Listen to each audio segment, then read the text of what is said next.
com alegria e satisfação que cumprimentamos os nossos amigos e irmãos do portal Escola Dominical com a gloriosa paz de nosso Senhor e Salvador Jesus Cristo.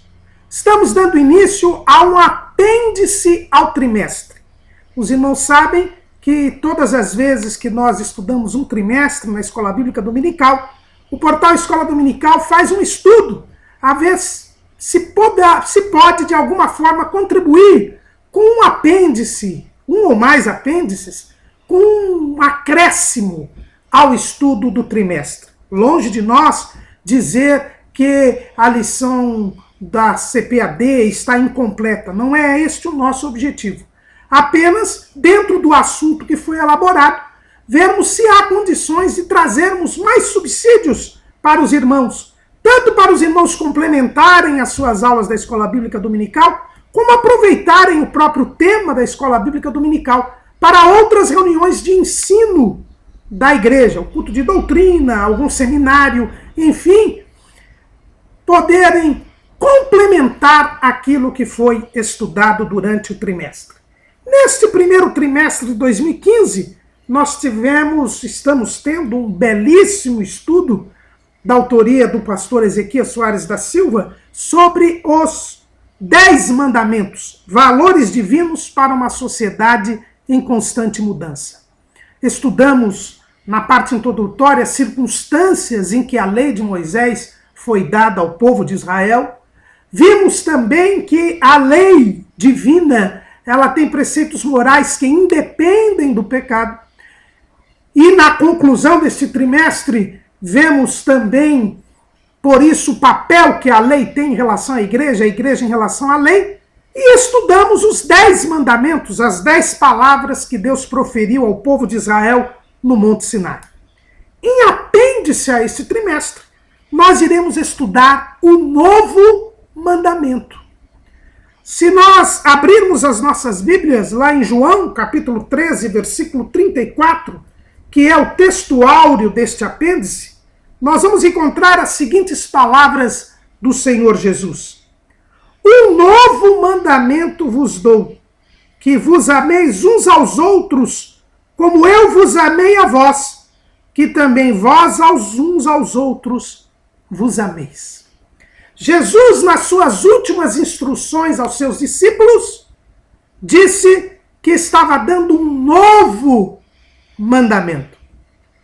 E já que estamos estudando os 10 mandamentos, e já que vimos que dos 10 mandamentos, 9 foram totalmente ratificados e levados ao interior do homem pelo Senhor Jesus, durante seu ministério terreno. Assim como o preceito cerimonial do sábado, que figurava o descanso em Cristo, a ele foi dado também o verdadeiro sentido pelo Senhor Jesus. Nada melhor do que, em apêndice a este trimestre, estudarmos este novo mandamento, que foi proferido pelo próprio Jesus. E se Jesus disse que era um novo mandamento, nós devemos então acrescentar aquelas 10 palavras proferidas pelo Senhor Jesus, por Deus lá no Monte Sinai, este mandamento proferido pelo Senhor Jesus. Ele mesmo disse, repito, um novo mandamento vos dou, que vos ameis uns aos outros, como eu vos amei a vós, que também vós uns aos outros vos ameis. E no início deste apêndice, que é sobre o novo mandamento, até reforçando esta ideia para o apêndice, nós nos lembramos de um sermão de Charles Spurgeon, que é, aliás, uma das bases que nós adotamos neste trimestre. Esse sermão que nós vamos nos basear nele grandemente durante todo esta aula, é o sermão que Charles Spurgeon proferiu em 14 de abril de 1875, chamado O Novo Mandamento de Cristo.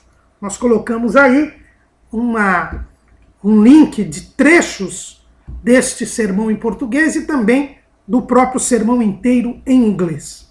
Charles Spurgeon, no início deste sermão, o Novo Mandamento de Cristo, ele nos conta uma história que serviu de inspiração para este apêndice. Diz Charles Spurgeon que no século XVII, o arcebispo da Irlanda, James Ussher, que ficou muito conhecido por ter feito uma cronologia bíblica que foi colocada como nota de rodapé na tradução do Rei Tiago da Bíblia em inglês, a mais famosa tradução da Bíblia, a chamada tradução de King James, do Rei Tiago. O arcebispo Ussher teve conhecimento de um casal, chamado casal Rutherford, que era muito piedoso, que dava um excelente testemunho de cristão. E o arcebispo quis conhecer este casal, mas para verificar se era verdade mesmo que eles eram piedosos, um exemplo de testemunho cristão, o arcebispo Ussher se vestiu de mendigo e foi bater à porta daquele casal, da casa daquele casal, num sábado ao entardecer, pedindo algo para comer e pedindo para ser hospedado.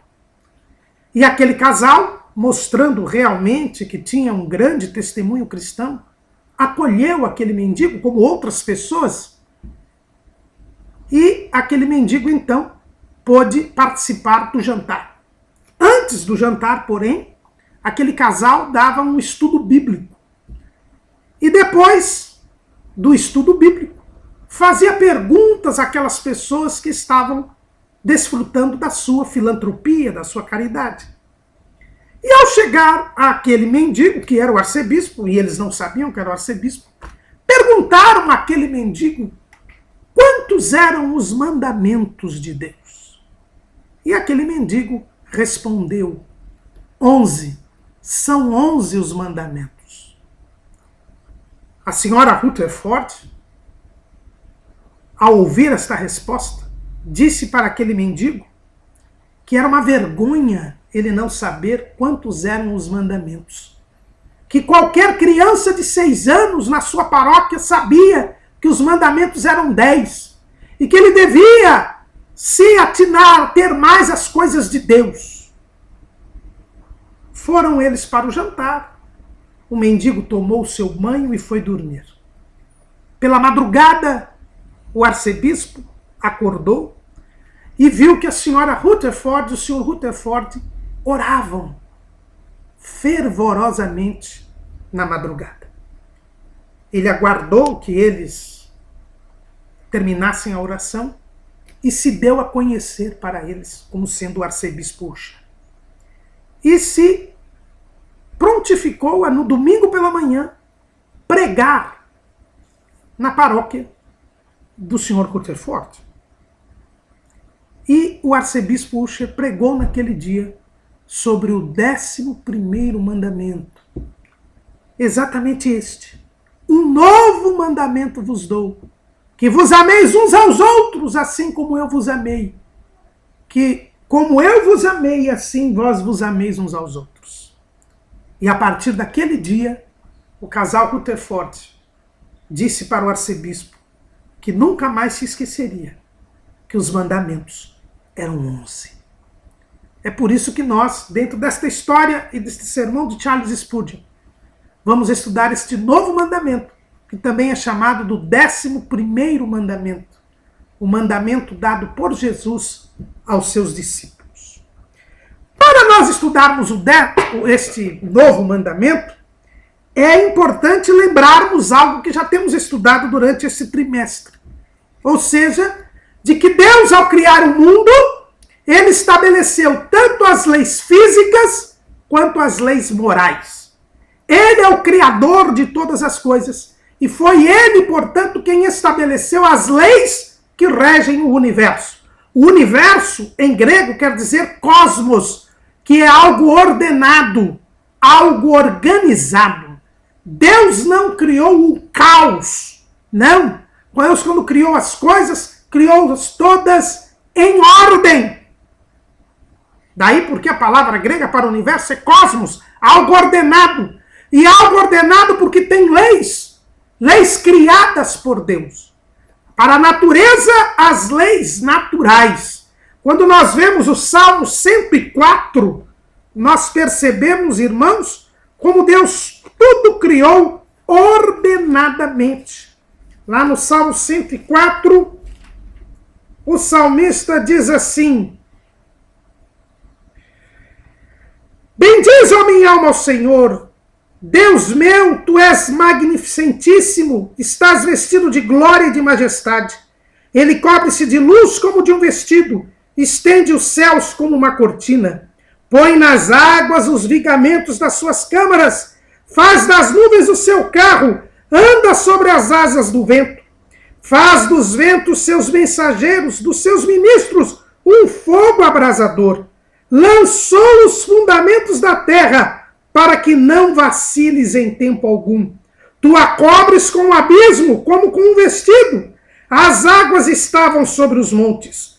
À tua repreensão fugiram. À voz do teu trovão se apressaram. Sobem aos montes, descem aos vales, até o lugar que para elas fundaste. Limite lhes traçaste, que não ultrapassarão, para que não tornem mais a cobrir a terra. Tu que nos vales fazes rebentar nascentes que correm entre os montes. Dão de beber todos os animais do campo. Os jumentos monteses matam com ela a sua sede. Junto delas habitam as aves do céu, cantando entre os ramos. Ele rega os montes desde as suas câmaras. A terra farta-se do fruto das suas obras. Faz crescer a erva para os animais e a verdura para o serviço do homem, para que tire da terra o alimento. E assim por diante. O Salmo 104 mostra que tudo está ordenado e no absoluto controle de Deus. E com relação ao homem não é diferente. O homem, tendo sido criado um ser moral, Deus também estabeleceu leis que regem o comportamento e a conduta do homem. A ética, a conduta ideal do indivíduo. Nós temos estudado isso durante este trimestre.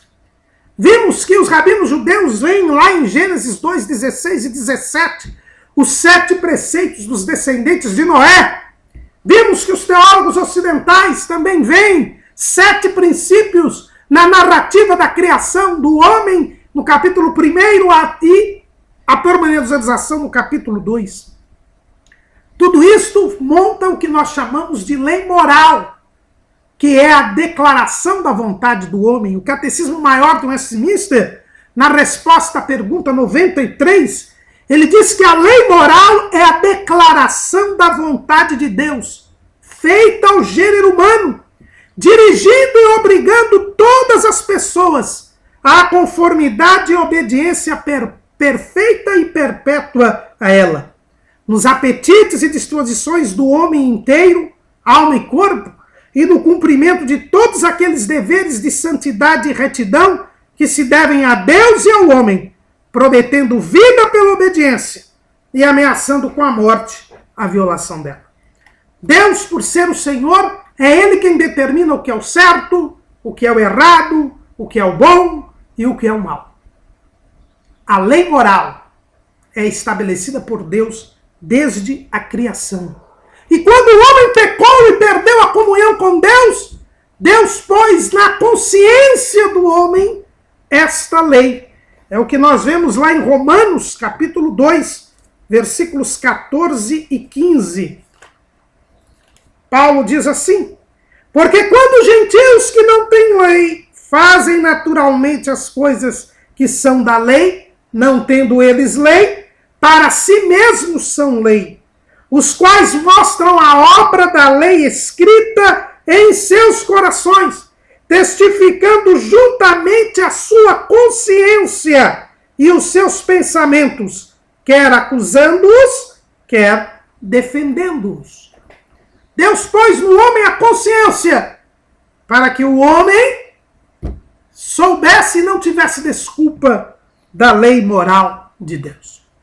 E esta lei moral de Deus, que os rabinos judeus entendem ali, escrita lá na ordem que Deus deu a Adão no jardim do Éden, para que não comesse da árvore, do fruto da árvore da ciência do bem e do mal, esta lei moral, ela é demonstrada claramente na história da humanidade pela chamada regra áurea e pela chamada regra de prata.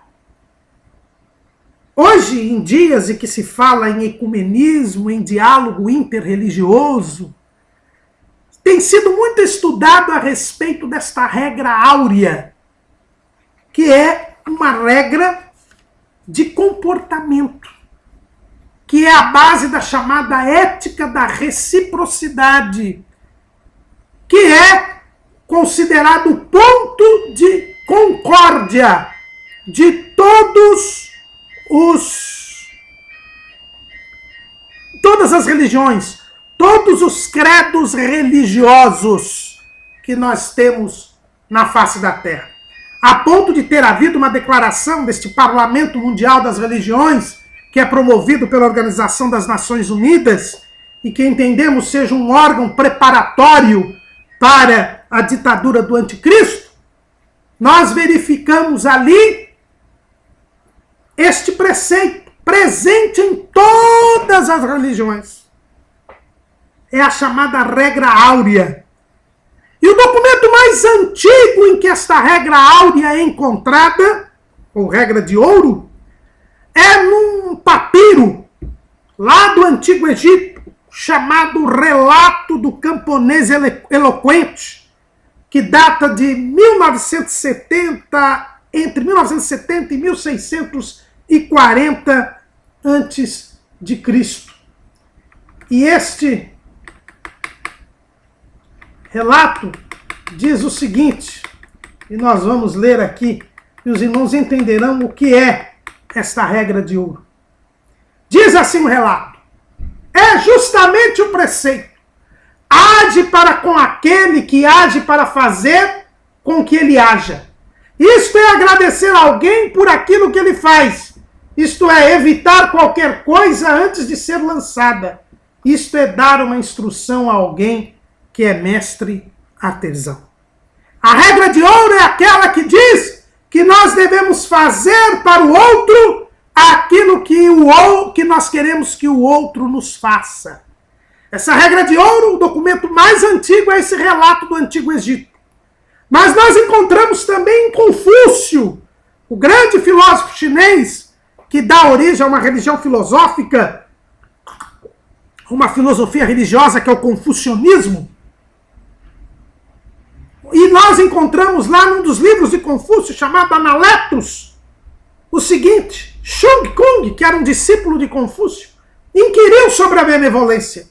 E Confúcio disse: além dessa porta, comporte-se como se você se achasse reunido com hóspedes importantes. Quando empregue ao povo, comporte-se como se você estivesse fazendo ofertas importantes. O que não desejar para si próprio, não o faça a outros. E alguns estudiosos chamam esta regra de regra de prata. Não fazer para o outro o que eu não quero que o outro não faça. E a regra de ouro é fazer ao outro o que eu quero que ele faça. Além de Confúcio, um texto budista, mais ou menos do 3º século antes de Cristo, também diz assim: olhe onde você quer, não há nada mais caro ao homem do que ele mesmo. Consequentemente, como é a mesma coisa o que é caro para você e para os outros, não fira os outros com aquilo que dói para você próprio. É a regra de ouro, que é uma demonstração da lei moral de Deus, ainda que tênue. A consciência do homem, mesmo com a sua natureza depravada pelo pecado, ele diz: olha, não faça para o outro o que você não quer que você não faça para você.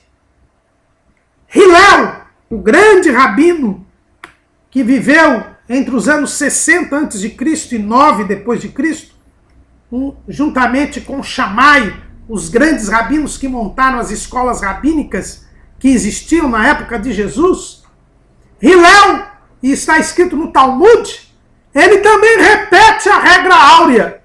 Ele diz assim: o que é detestável para você, não faça para o seu próximo. Esta é a Torá inteira, enquanto que o resto é comentário dela. Vá e aprenda isso. Hillel sintetizava toda a lei, toda a Torá, nesta máxima. Não faça o que é detestável para você, não faça para o seu próximo. Era a consciência humana mostrando aos homens, ainda que de forma rudimentar, a lei moral de Deus. Ainda que numa dimensão horizontal, pensando tão somente em si mesmo como referência, vinha a regra de prata, que dizia: não faça o que não quer que se faça com você. Não faça o que você não quer que não seja feito com você. O homem já percebia que com relação ao próximo havia uma igualdade, havia uma semelhança.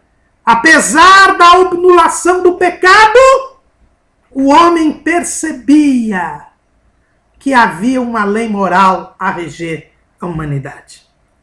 Mas vem o Senhor Jesus, o próprio Deus encarnado, e ele pega essa regra de prata: não faça aos outros o que você não quer que seja feito com você, e a transforma numa regra de ouro.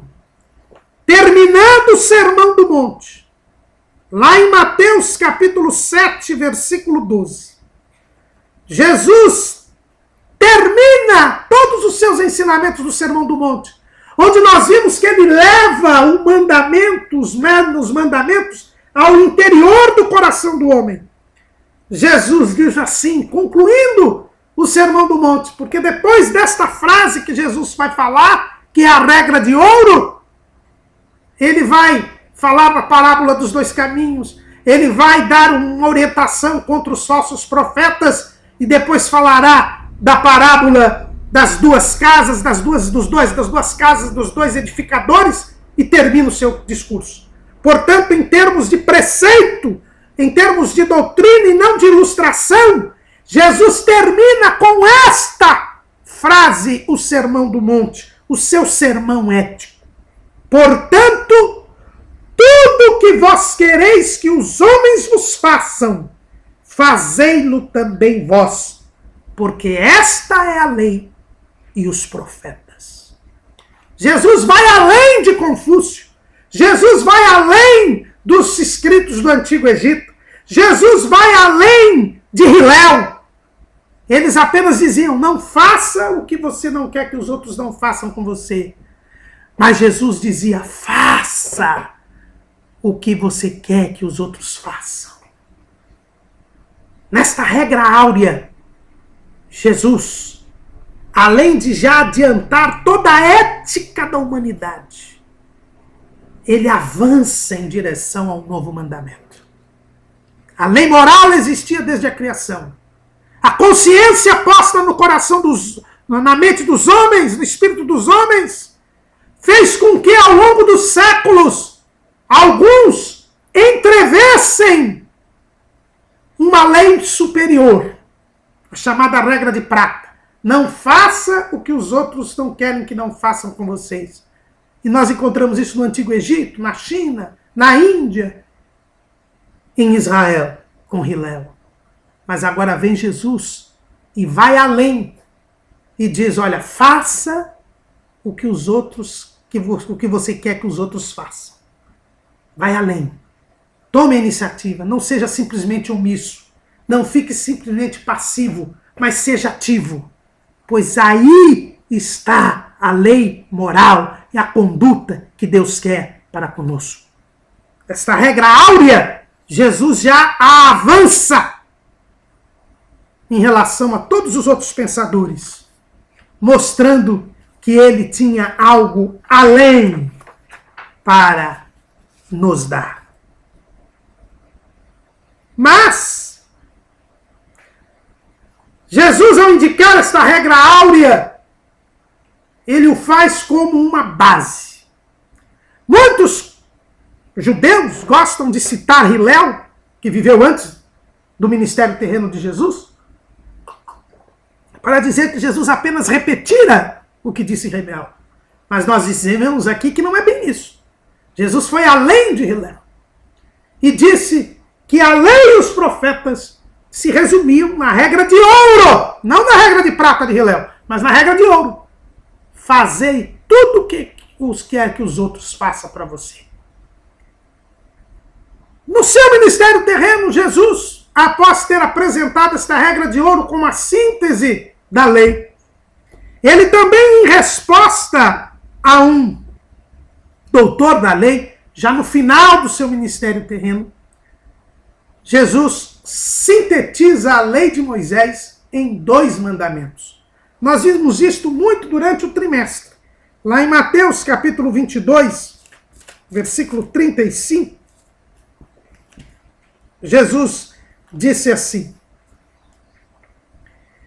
E um deles, doutor da lei, interrogou-o para o experimentar, dizendo: Mestre, qual é o grande mandamento na lei? E Jesus disse-lhe: Amarás o Senhor teu Deus de todo o teu coração, e de toda a tua alma, e de todo o teu pensamento.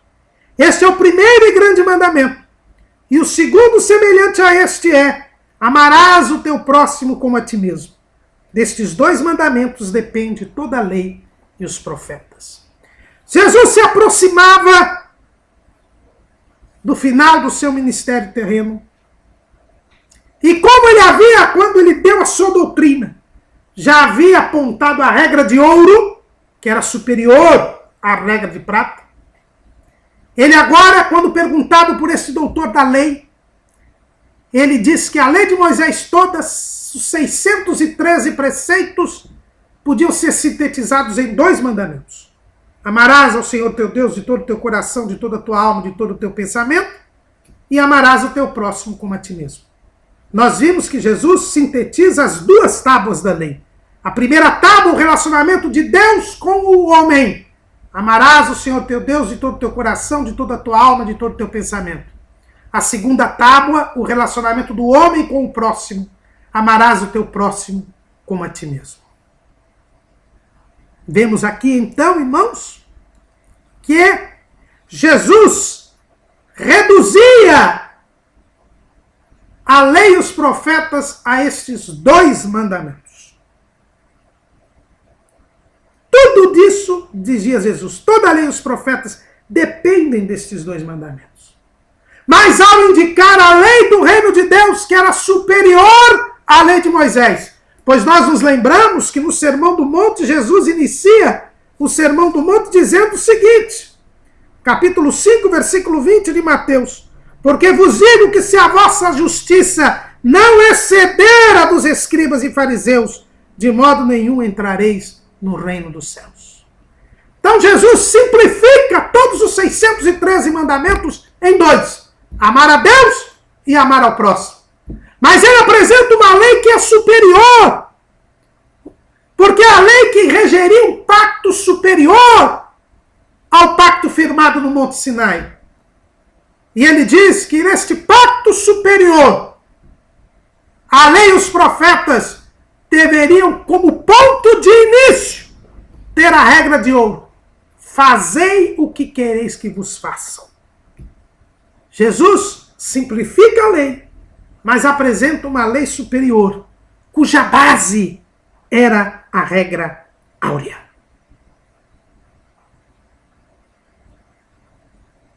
Mas Jesus, ele aprofunda a regra de prata, que agora é a regra áurea, porque ele traz, na simplificação da lei, a essência desta lei.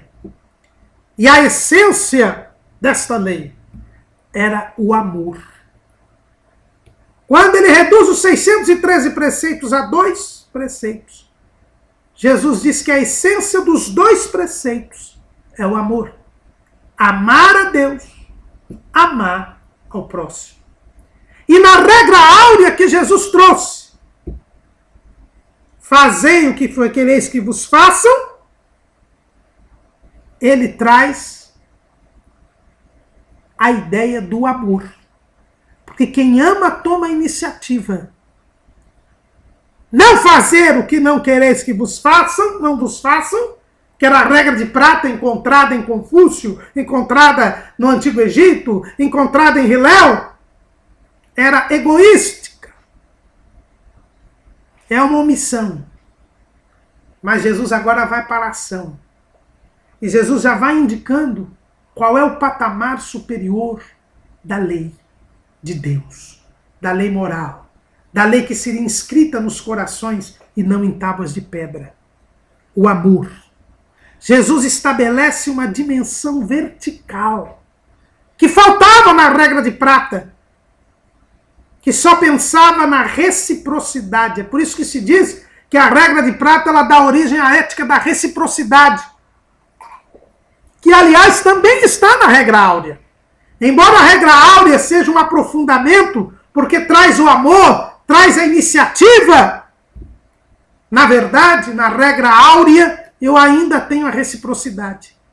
Fazei o que querei que vos façam.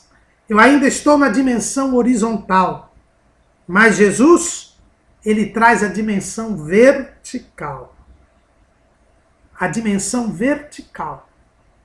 Ele reduz a lei de Moisés a 2 mandamentos: amar a Deus e amar ao próximo. Nesta simplificação, ele traz a essência da lei moral de Deus, que é o amor, que também já estava indicada na regra áurea, que é o piso para o novo mandamento. É nestas circunstâncias, no final do seu ministério terreno, quando ele aponta que a lei e os profetas dependiam do amor, depois de ele já ter ensinado durante 3 anos e meio a sua doutrina, que tinha como piso a regra áurea, que também indicava o amor. É nestas circunstâncias que no final do seu ministério terreno, Jesus vai dar o novo mandamento.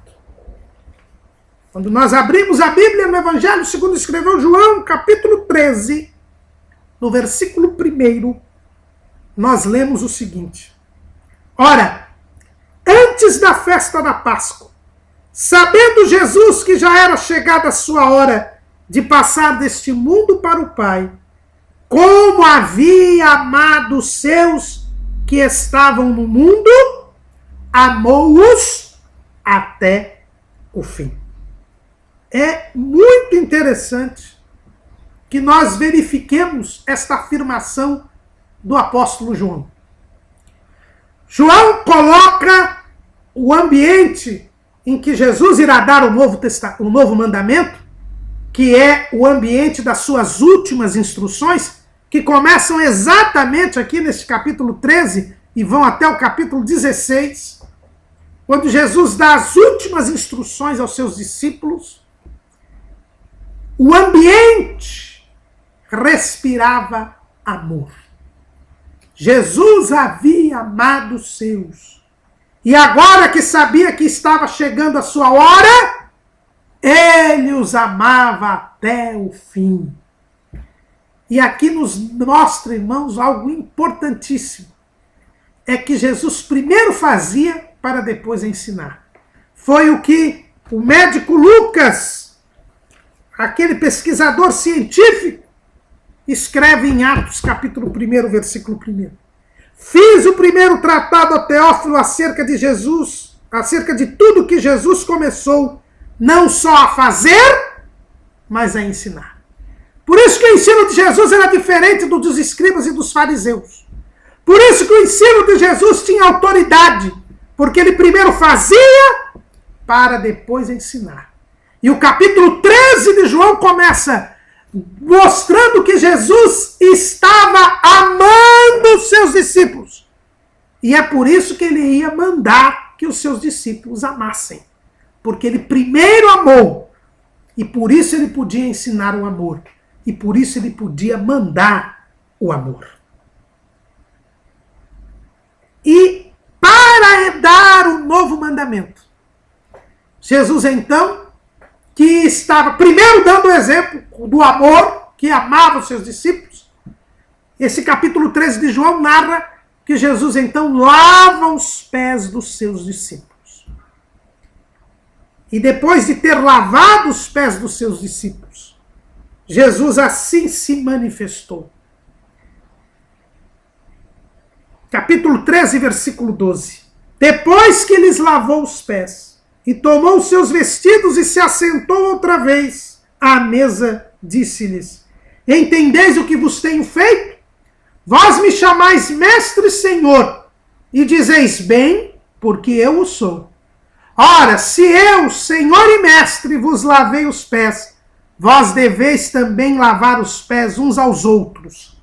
Porque eu vos dei o exemplo, para que como eu vos fiz, façais vós também.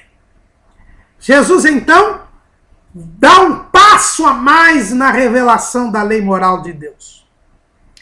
Primeiro ele havia, no Sermão do Monte, transformado a regra de prata de Hilel em regra de ouro. Fazei o que quereis que vos faça. Depois Jesus havia simplificado os 2 mandamentos, os 613 mandamentos da lei, em 2 mandamentos: amar a Deus e amar ao próximo, mostrando aos discípulos que a lei e os profetas dependiam do amor. Agora Jesus dá mais um passo para revelar o novo mandamento. Ele mostra que o exemplo a ser seguido é ele próprio. Ele era o exemplo. Tudo o que fôssemos fazer, deveríamos fazer seguindo o seu exemplo, porque ele é o Senhor e o Mestre. Jesus ensina a regra áurea.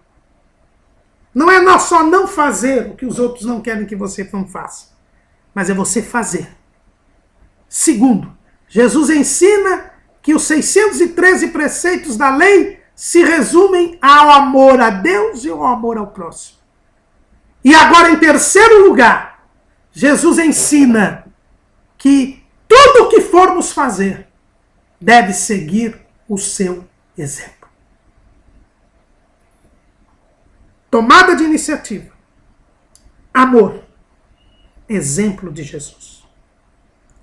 E depois que Jesus completa estas peças do quebra-cabeça, ele então, depois que Judas sai para o trair, depois que ele só está com os seus fiéis discípulos, ele então enuncia o novo mandamento. Um novo mandamento vos dou, que vos ameis uns aos outros, como eu vos amei a vós, que também vós uns aos outros vos ameis. Esse é o novo mandamento. É o mandamento que sintetiza toda a lei moral de Deus. Sejam os 7 preceitos falados no Jardim do Éden, sejam as 10 palavras proferidas no Monte Sinai, sejam os 613 preceitos dados por Deus a Israel, seja a regra de prata que estava na consciência de todas as nações e que Jesus aprofunda a regra de ouro, seja os 2 mandamentos de que dependem toda a lei e os profetas. Tudo isso se sintetiza em um único mandamento, que é um novo mandamento, que regerá a nova aliança no sangue de Cristo. Qual o comportamento que Deus quer de nós? Que nos amemos uns aos outros como Jesus nos amou. O novo mandamento é o amor, mas um amor que não é simples reciprocidade. Um amor que não é simples omissão.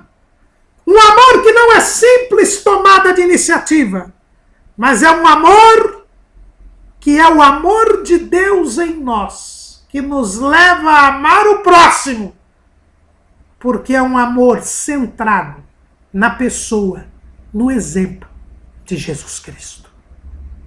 Este é o novo mandamento.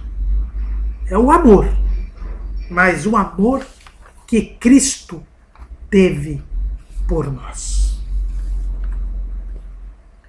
Estas palavras calaram profundamente no coração de João. João, que acostava sua cabeça no peito de Jesus, guardou com muita intensidade esses instantes finais do ministério de Jesus. Foi a ele que Jesus apontou o traidor. E é por isso que é ele, o único evangelista que retrata estes momentos, estas últimas instruções. E ele ficou tão contagiado por esta mensagem, que o amor passou a ser o tema dos seus escritos, tanto que ele é conhecido como o apóstolo do amor. E lá na primeira carta de João, no capítulo 2, o apóstolo mostra bem o impacto que teve esta palavra de Cristo na sua vida. Lá em 1 de João, no capítulo 2, no versículo 5, ele diz assim: mas qualquer que guarda a sua palavra, o amor de Deus, está nele verdadeiramente aperfeiçoado. Nisto conhecemos que estamos nele. Aquele que diz que está nele, também deve andar como ele andou. Irmãos, não vos escrevo um mandamento novo, mas um mandamento antigo, que desde o princípio tivestes. Este mandamento antigo é a palavra que desde o princípio ouvistes. Outra vez vos escrevo um mandamento novo, que é verdadeiro nele e em vós, porque vão passando as trevas e já a verdadeira luz alumia. João diz que quem anda em Jesus, quem diz que está em Jesus, quem diz que é discípulo de Jesus, observa este novo mandamento que Jesus falou. João ficou impactado com aquelas palavras de Jesus, que calaram profundamente em seu coração. E ele dizia: se é discípulo de Jesus, cumpre o novo mandamento. Quem diz que está nele deve andar como ele amou. João entendeu que o novo mandamento é o amor, mas não é um amor provido de nós mesmos. É o amor de Deus que está em nós. É nós seguirmos o exemplo de Cristo. Por isso o novo mandamento só é possível de ser cumprido por quem tem Cristo como Senhor e Salvador.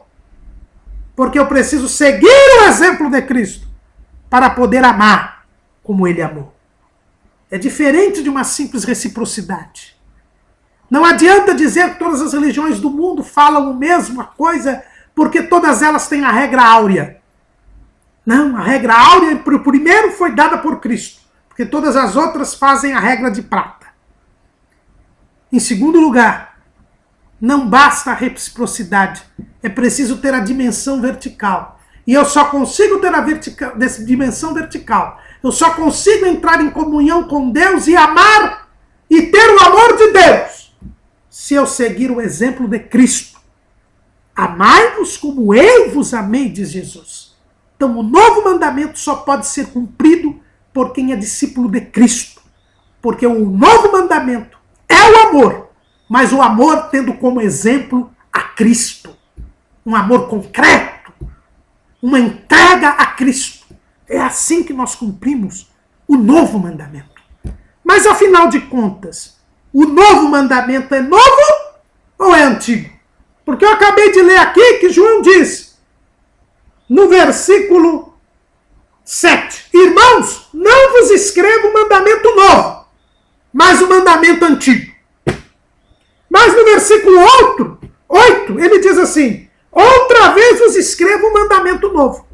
Aliás, o mandamento é novo ou é antigo? Ele é, ao mesmo tempo, novo e antigo. Por que ele é antigo, irmão Caramuru? Porque o seu núcleo é o amor. Que vos ameis uns aos outros como eu vos amei. Ora, o próprio Jesus disse que a lei e os profetas dependiam do amor.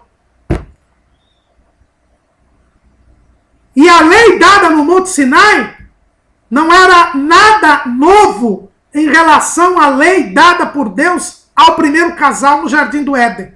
Porque nós já vimos que a lei de Deus não muda, porque Deus não muda. Os preceitos morais são imutáveis. E se eles são os mesmos, o novo mandamento, ele é antigo. Por quê? Porque o amor já estava presente desde o momento em que Deus ordenou ao homem que não comesse da árvore da ciência, do fruto da árvore da ciência do bem e do mal. O amor já estava ali. Deus amando o homem e pedindo para que o homem o amasse. Então o novo mandamento, como ele tem por núcleo o amor, ele é antigo. Ele é o mesmo. Porque a lei de Deus não muda. Esse é o primeiro motivo pelo qual o mandamento, embora seja novo, ele é antigo. É por isso que João diz: não vos escrevo um mandamento novo, mas um mandamento antigo que desde o princípio tivestes. Esse princípio é o princípio da criação. É desde a criação do mundo que Deus dá leis morais ao homem. Portanto, o mandamento de Deus, a lei moral de Deus, é a mesma desde o princípio, desde a criação. Por isso é que esse mandamento, embora seja novo, ele é antigo. Mas não é o único motivo pelo qual este mandamento é antigo. Esse mandamento é antigo também porque o próprio Jesus disse que o resumo da lei e dos profetas era o amor. Quando ele simplificou os dois mandamentos, em amar a Deus e amar ao próximo, ele já dizia que a lei e os profetas dependiam do amor. Por isso esse mandamento é antigo, na medida em que a sua essência é o amor, que era a mesma essência da lei de Moisés. E é nesse sentido, como nós temos estudado nesse trimestre, que nós estudamos os 10 mandamentos. Porque os 10 mandamentos, embora tivessem sido dados a Israel na dispensação da lei, eles refletem algo que vai além da dispensação da lei, que já existia antes da dispensação da lei e continua existindo depois da dispensação da lei. Então, como a lei e os profetas, a antiga aliança, o antigo conceito, dependiam do amor, e como o novo mandamento fala do amor, o mandamento é antigo. E como o novo mandamento é a lei de Deus, e a lei de Deus existe desde o princípio da criação do homem, ele também é antigo, porque não há mudança na palavra de Deus. Passarão os céus e a terra, mas as palavras de Jesus não passarão. Mas ele é chamado por Jesus de novo mandamento. Por que que ele é novo? E aí nós vamos nos socorrer, como nós dissemos os irmãos, desse sermão de Charles Spurgeon a respeito do novo mandamento de Cristo. E por que que este mandamento é novo? Diz Charles Spurgeon, em primeiro lugar, esse mandamento é novo porque o amor é dado numa nova extensão. O amor aqui, ele é dado numa nova extensão. Por quê? Porque se trata do amor de Cristo. Amai-vos uns aos outros como eu vos amei. Jesus amou os seus até o fim. E ninguém tem maior amor do que este, de dar a alguém a sua vida pelos seus amigos. Está lá em João capítulo 15, versículo 13. O amor de Deus é tão grande que Paulo, ele diz, lá em Romanos capítulo 5, ele fala assim, capítulo 5, versículo 7, porque apenas alguém morrerá por um justo, pois poderá ser que pelo bom alguém ouse morrer.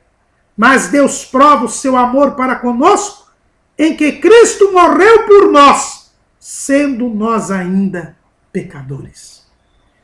Deus amou o mundo de tal maneira que deu o seu Filho unigênito, para que todo aquele que nele crê não pereça, mas tenha a vida eterna.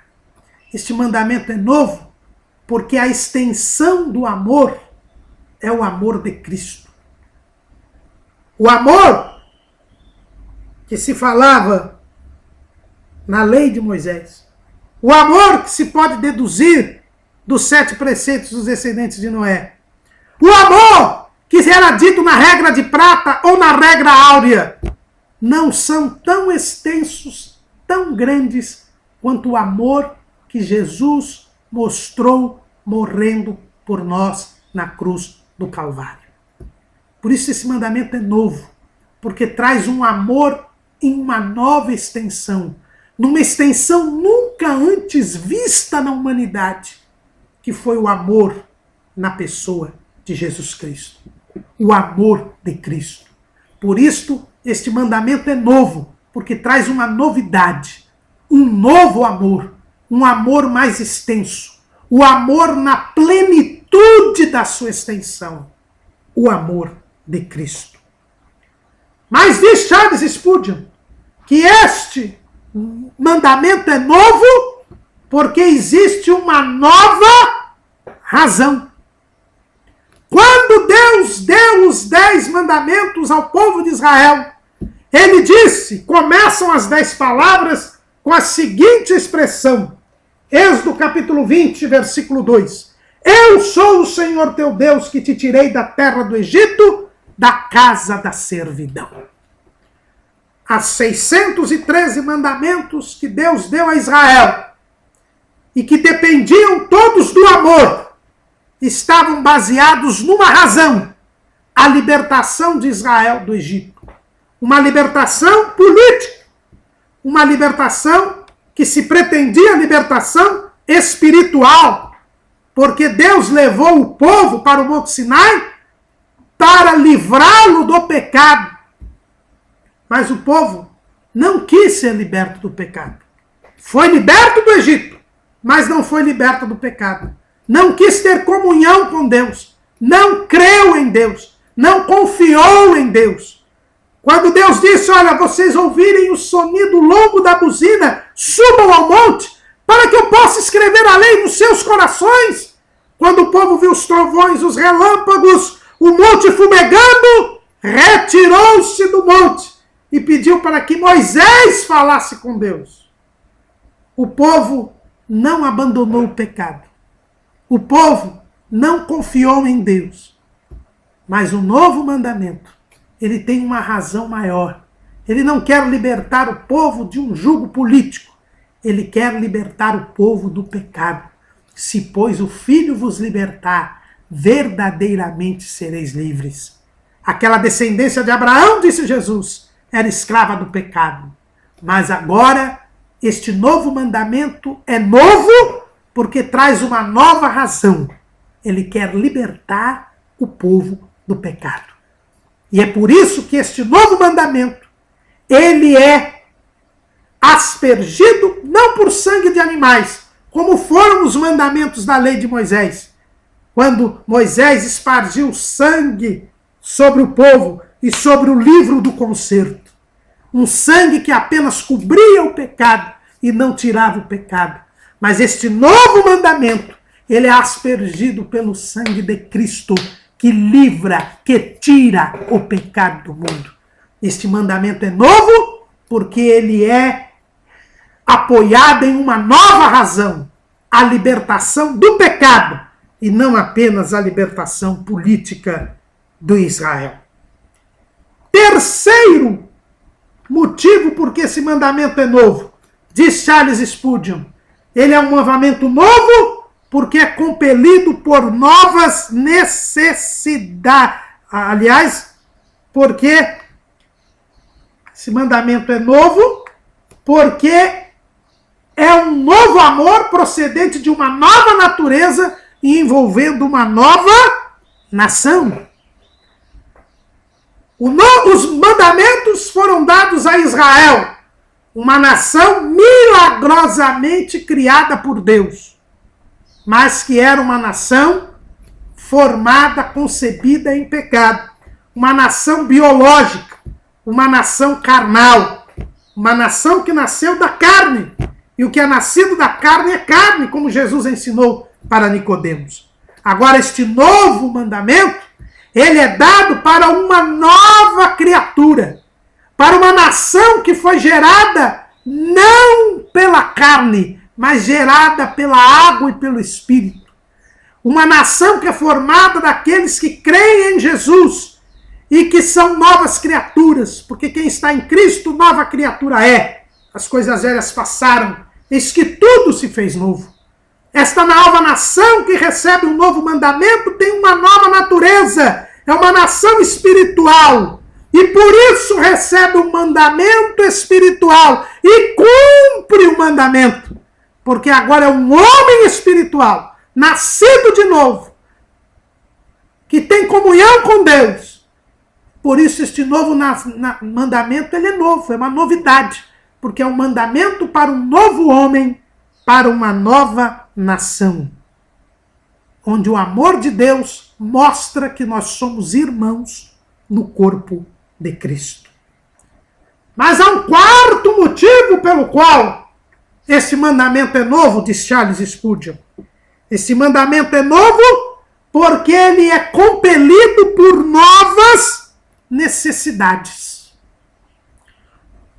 Os mandamentos dados a Israel eram mandamentos dados por causa do pecado, para preparar a vinda do Messias. Era um remédio para quem não tinha se livrado do pecado, para quem não tinha entrado em comunhão com Deus. Agora, este novo mandamento, ele é dado para nós lutarmos contra o mal. Nós fomos livres do pecado. Nós estamos livres do mal, mas agora vivemos em combate contra o mal. Antes nós éramos escravizados pelo maligno. O mandamento apontava o pecado, mas não podia livrar do pecado. Agora o novo mandamento ele é necessário não para aguardarmos a libertação do pecado, porque já somos livres do pecado, mas o novo mandamento é necessário para nós lutarmos contra o mal. É por isso que Jesus disse: edificarei a minha igreja e as portas do inferno não prevalecerão contra ela. E é por isso que Paulo diz que nós não temos que lutar contra a carne e o sangue, mas contra as hostes espirituais da maldade. O amor de uns pelos outros, como Jesus nos amou, é uma necessidade para que nós, em comunhão, unidos, tenhamos a bênção e a vida para sempre e vençamos o maligno. É por isso que o maligno procura semear no meio do povo de Deus a divisão, a ira, a peleja, o ódio, para nos enfraquecer e nos impedir de vencê-los. Mas quando estamos unidos, nós vencemos. Porque na união dos irmãos, diz o Salmo 133, o Senhor ordena a bênção e a vida para sempre. O novo mandamento agora, ele é novo porque existe uma nova necessidade. Os mandamentos da lei de Moisés nos conduziam a Cristo, nos levavam à libertação do pecado, a guardar a libertação do pecado. Agora o novo mandamento nos leva à união para vencermos o combate contra o mal, já que estamos livres do mal. Mas há uma quinta razão pela qual este mandamento é novo. Diz Charles Spurgeon que este mandamento é novo porque é sugerido por novas características. Antes, os mandamentos recomendavam que nós vivêssemos num determinado comportamento para que tivéssemos vida. Agora, o novo mandamento, ele nos manda amar uns aos outros porque nós sabemos, temos certeza de que o meu irmão, ele é salvo, porque ele é liberto do pecado como eu. Então eu tenho de amá-lo, porque ele agora é imagem e semelhança de Deus, como eu também. Porque nós somos membros de um só corpo. O novo mandamento, ele tem novas características, por isso que ele é novo. É a demonstração da certeza da salvação que eu tenho do outro. Não estou dizendo que a salvação minha depende do outro, como andam dizendo por aí. A salvação ela é individual. Mas quando eu sou salvo, eu estou em comunhão com Deus e eu pertenço ao corpo de Cristo e por isso eu amo meu irmão, que também é salvo, e eu tenho certeza disso, e eu sei que ele também é membro do corpo de Cristo. E o corpo de Cristo é um só. Embora sejam muitos membros, somos um só corpo. E dependemos uns dos outros. E por isso nos amamos. O novo mandamento ele é novo porque ele traz uma nova característica. Ele nos traz a certeza, ele é o resultado da certeza da nossa salvação. E como nós temos certeza da nossa salvação, nós nos amamos uns aos outros. Mas diz Charles Spurgeon que o mandamento é novo, porque é uma preparação para perspectivas melhores dos que as desfrutamos antes. Ou seja, se na lei de Moisés os mandamentos apontavam para a salvação, para o Messias, para a redenção, o novo mandamento aponta agora para a glorificação. Eu cumpro o novo mandamento porque eu sei que eu estou num estágio provisório e que brevemente eu serei glorificado.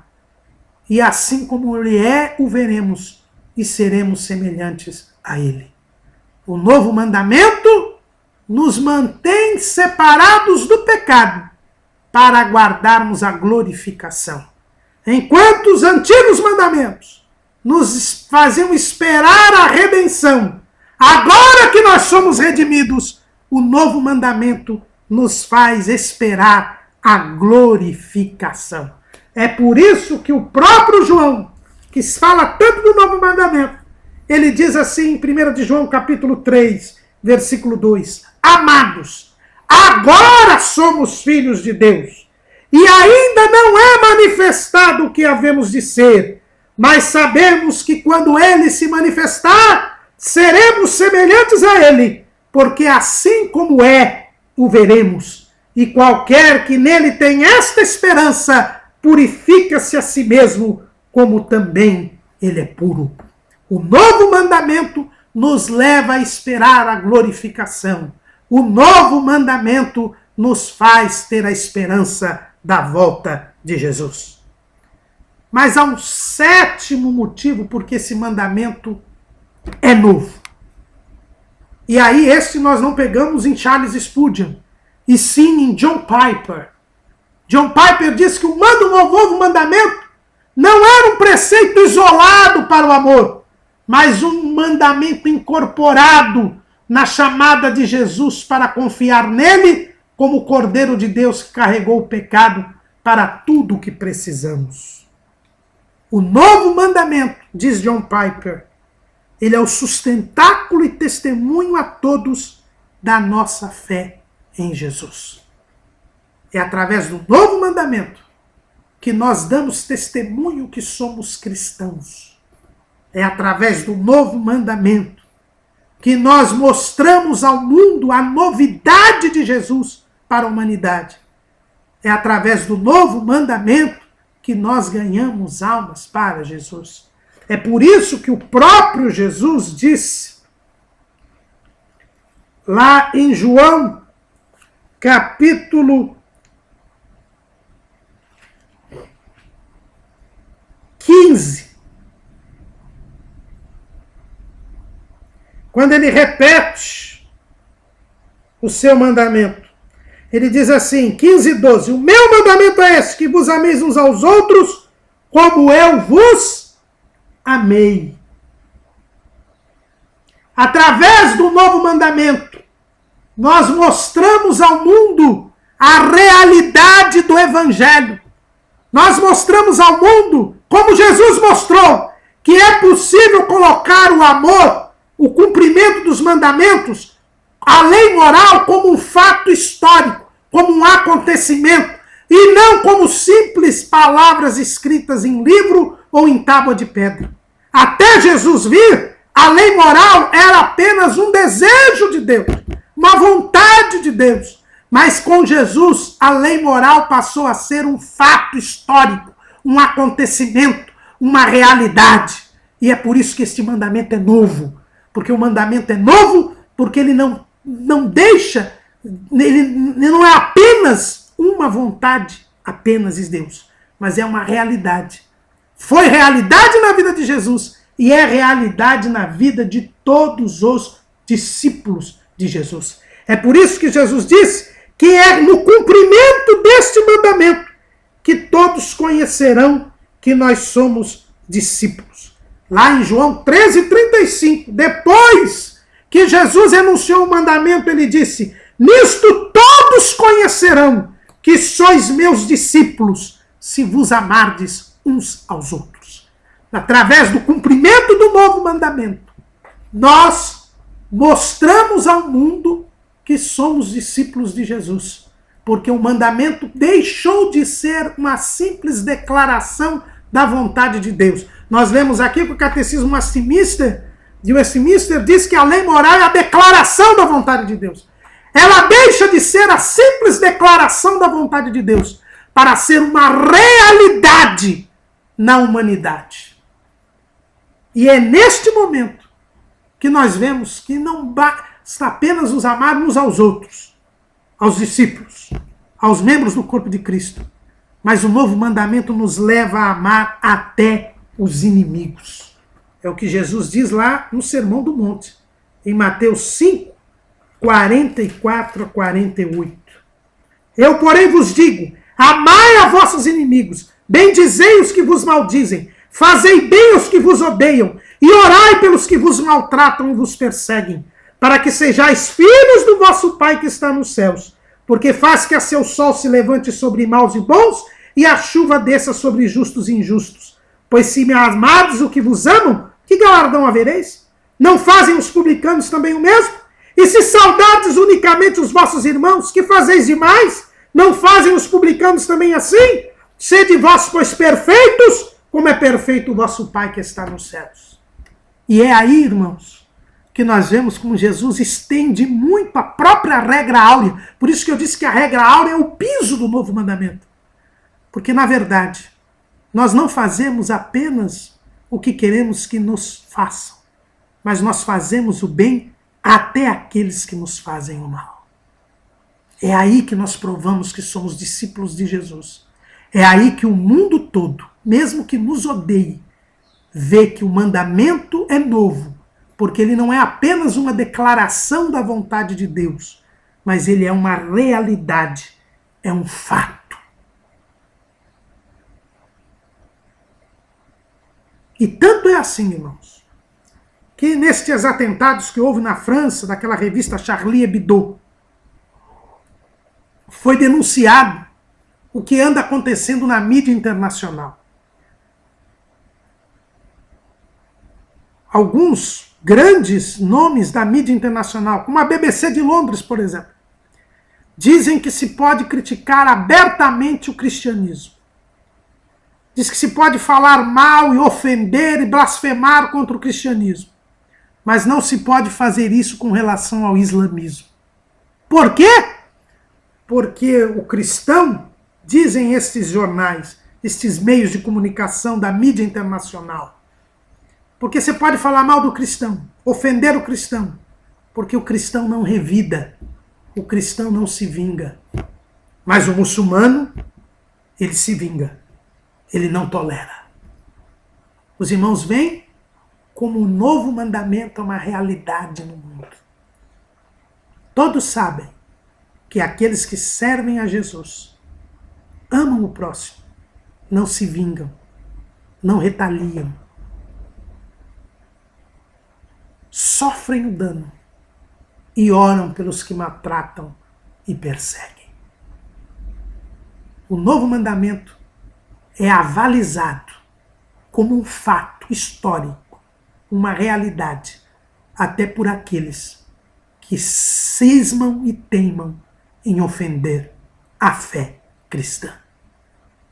Repetindo, pois, O novo mandamento é novo, porque apresenta o amor numa nova extensão, o amor de Cristo.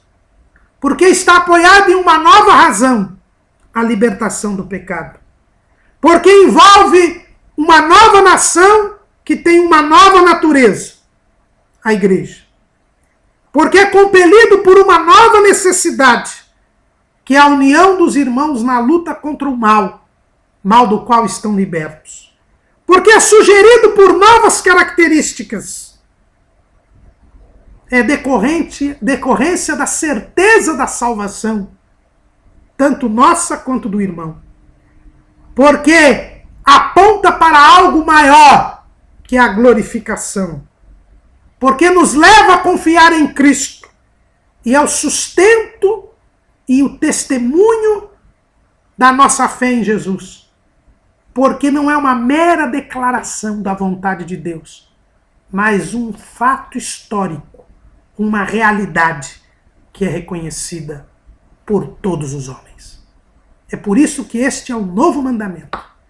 Aqui Jesus resumiu e revelou na sua plenitude a lei moral. E é este mandamento que nós seguimos.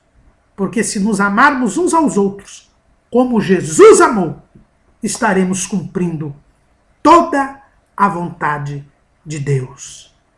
Amém?